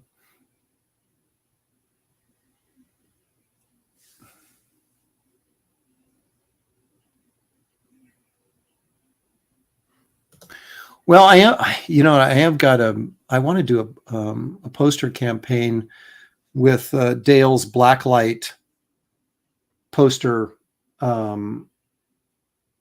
werewolf poster. Let me try that again. Dale's werewolf piece as a blacklight poster, but then I also have like a Kit Carter insert poster, you know. If you know, insert movie posters like 18 by 36. They're really cool. And I've got a Kit Carter one for that. And just do like, it would be a very small campaign, but it would just be for prints, right? And that way I could put them all in a big mailing tube and ship them out so they're separate than a comic book, which obviously is not going to fit into a tube mailer. So there you go. He's on board for the Savage Tales. Mike's like, I don't remember either. Read the chats. I'm trying to draw here. Randy, in your campaign, can you add an option for signed, yes or no? I've been collecting both signed and unsigned. Perhaps just an email request will suffice. What I've done is if you pay attention, Randy, what I offered in the last one is probably what I'm going to do this time, is that if you buy singular books by themselves, they're not going to be signed. If you buy the package deals, like, you know, the 3-pack, for example, right? You got all 3 covers last time, and the mini print went with that. And those books were signed. If you bought Wraith of God plus Garbage Man as a perk, those both came signed. If you bought them as an add-on, they didn't come signed. So it seems a little convoluted, but that's kind of what I did. And so that's why some of the books were signed and some weren't, because, you know, the inclination is to, well, just sign them all and get it over with. But then you're like, some people don't want them signed, you know. I mean, hardcore collectors don't necessarily want the book signed because you can't verify the signature unless CGC is there to witness it, right? So you may not have everybody wanting a signed book. So I don't know. I mean, there's a way to do it, I suppose, that maybe is a little more clear that you know you're getting a signed book, or that you're not getting a signed book. And I'll certainly keep that in mind as I'm preparing this next campaign here.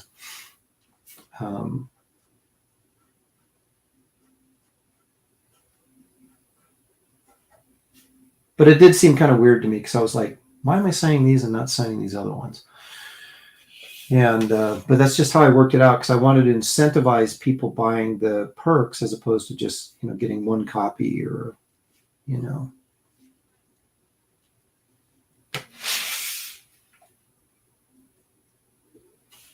And also give people a way to like I said, differentiate. If they didn't want a signed copy, they didn't have to have one. You know, it just wasn't going to show up signed. I'm not real big on, I've never been huge on charging like for signatures, although I should, and most people do, and some people charge a lot for them. But I'm a collector myself, and I just have I never get my comics signed, especially if they're high grade books, because to me, that's, you're writing on the cover of my high grade comic. Some people love to get everything they have signed. I mean, they don't care about, you know, it's more of a personal thing, and I get that. And I don't know how much of our audience is, you know, hardcore collectors that are, you know, realizing that the print runs on these books are super tiny. And so that they automatically are becoming, you know, collectible books. Or if they're just, you know, they're in it for the fun and they're just the reading. Because I'm a guy that's always been for both. I love reading the stories, but I always kept them in really nice condition so that, you know, they would be collectible and worth something. So anyway, okay, that's about all I'm going to do on this. Actually, on this show, I'm going to finish it up and color it, and you'll see it on the campaign page when it goes live. But yeah, a good majority of this inked. So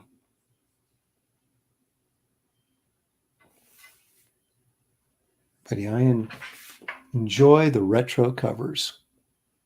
You can kind of see that in perspective. But I got to add all that mist in down his feet, and I got the mausoleum back there, and the faces, of course, I'll get on that as well. But this would be a fun-looking book. When I get it colored, it's going to look very much like this. So.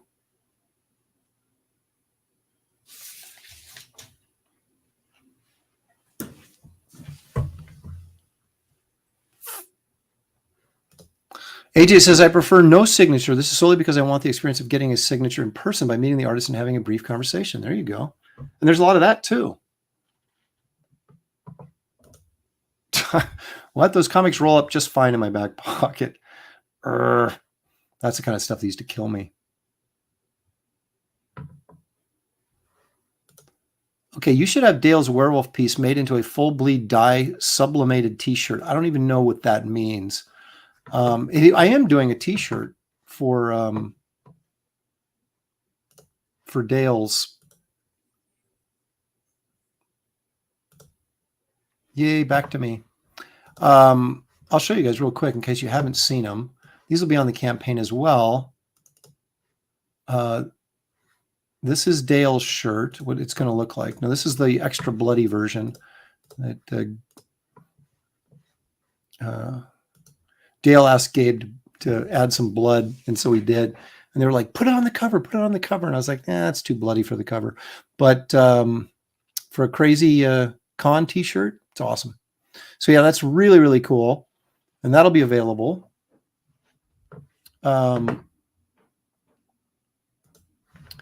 There will be a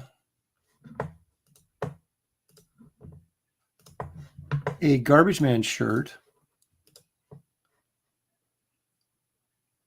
So that'll be available. You know, that'll be available in this olive green or also white. I'll have two options on this one. And then, of course, those of you who missed out the first time around will be able to get a Wraith of God shirt. So I'm going to have all three of these shirts available on the campaign, along with that Empire Comics baseball cap. So we'll see how those do. The Garbage Man shot glass will also be something on there. So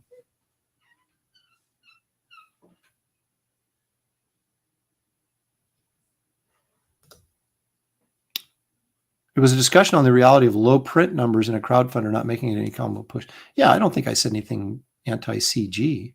I owe everything to the Comicsgate crowd and chat, because you're right, they support about 90% of these books, and that's I'm totally fine with that. I don't have any problem with that, obviously. But yeah, I didn't mean to insinuate that there's a bigger market outside of that. I was talking about just simply expanding to other readers other than just the core CG group, because if that you got a lot of creators coming in, and you naturally need to grow your audience, is basically expand the audience, not like replace it. It's kind of what I was talking about, I think. Yeah, don't forget to plug Comic Art Convo happening on the 24th, where we discuss our favorite inkers. That should be a hot conversation. But yeah, we do, James and I do Comic Art Convo on the last Saturday of every month. And we just did Hitchcock. So if you haven't seen that one, you should check it out as our favorite Hitchcock films. That's in my library of videos that you can watch on YouTube.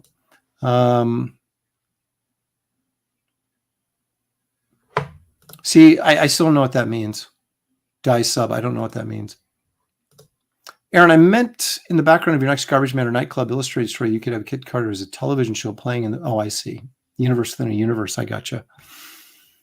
That would be kind of funny.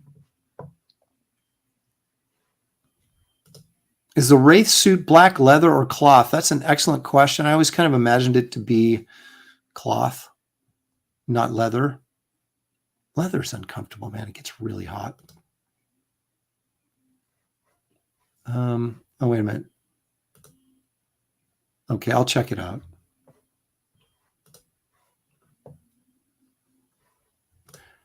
They'll come all the way up to 4X. So if that's what you'd consider fat, then there you go.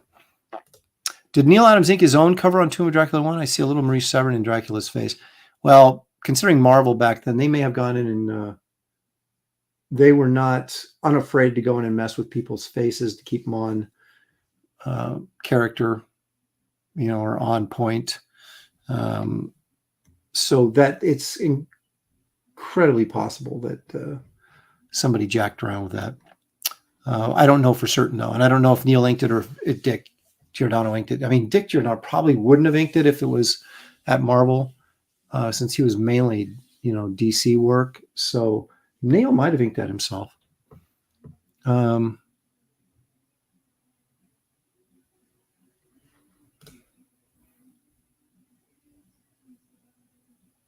don't rock the boat. We have to figure out how to do. I'm not a boat rocker. I love smooth waters, baby. Am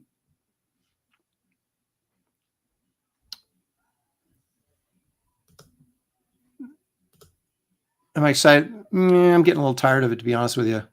But I may check it out if it's good. I think they're, like any series, whether it's TV, comic, whatever, it's like after a while it just sort of runs its course, and you got to say, okay, it's time to move on. And I don't know what more they can do with Cobra. I mean, I know what they're going to do, obviously, because I saw the season finale, but I'm just like, I don't know. I might stick it out one more season. I don't know. At least you can binge them, you know what I mean, and get it over with quickly if it's not good. The boat's a rockin', don't come a knockin'. Yeah. All right, here we go. 40% Zed's trying to explain this to me. Dye sublimation, put the color into the fabric as opposed to having something on the surface. It's generally a more comfortable shirt. Oh, I see. Okay. Yeah, like this Cobra Kai shirt is printed on there. I don't really know. The Wraith of God shirts are really nice, though. And I don't know if it's just the 50-50 blend of the shirt or the printing process or whatever, but it's a pretty nice shirt. I'll have to talk to the guy. The guys that are doing the shirts for a lot of us are, oh geez, I forgot the name of this company. It's not a very good plug, but they, it's pretty high end stuff. So I don't know. I have to ask him about that.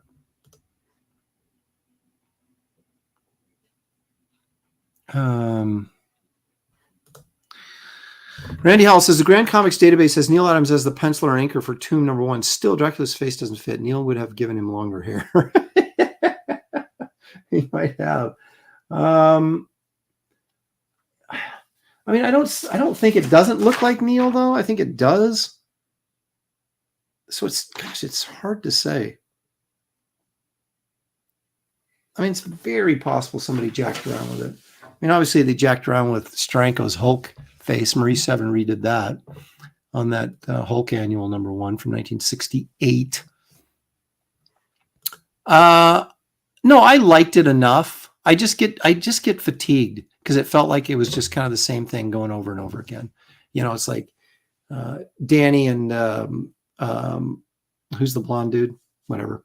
They hate each other. They're working together. They hate each other. They're friends. They hate each other. They're friends. It was just like, I kind of wanted some stability and to move to a different platform, and it didn't really happen.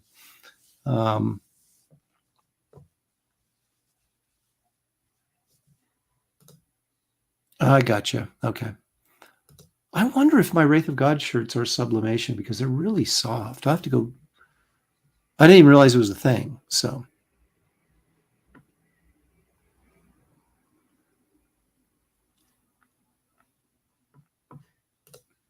No, it's jeez. Now you guys are gonna make me go look. Let's bring this show to a screeching halt. St. Clair Apparel. St. Clair Apparel is who we're using. A lot of us are using. Those are really nice shirts. That's why I didn't, sometimes 100% cotton shirts can get a little heavy and a little stiff. And that's why I wanted the 50-50 blend, because it's a much more comfortable shirt. It's a more expensive shirt, but it's also not going to shrink, where you're going to have some of that. And the cotton collars, they tend to get stretched out and then they get a little loose and baggy. And so I wanted the shirt to have as much longevity as possible. So anyway, there you go. So let it not be said I'm a boat rocker, because I'm not. I don't even know where that came from, but what's today? Thursday. So Friday, let me try that again. So Sunday, look for Shelley and I on Aaron Live at 5:00 Pacific time. We'll be doing something of interest, I hope. This cover will be done and colored by then, and so I might spread it around social media, or I might just hang on to it and let it be your guys' special treat that took the time to watch this live stream or the video afterwards. And then hopefully I will get my guest artist cover so that I'll have a full, I'll be playing with a full deck in more ways than one when I launch. Polyester, give me pimples and I'm 61. It's a blend, Past Master Dan. It's a blend of cotton and polyester. It's a much better shirt. Well,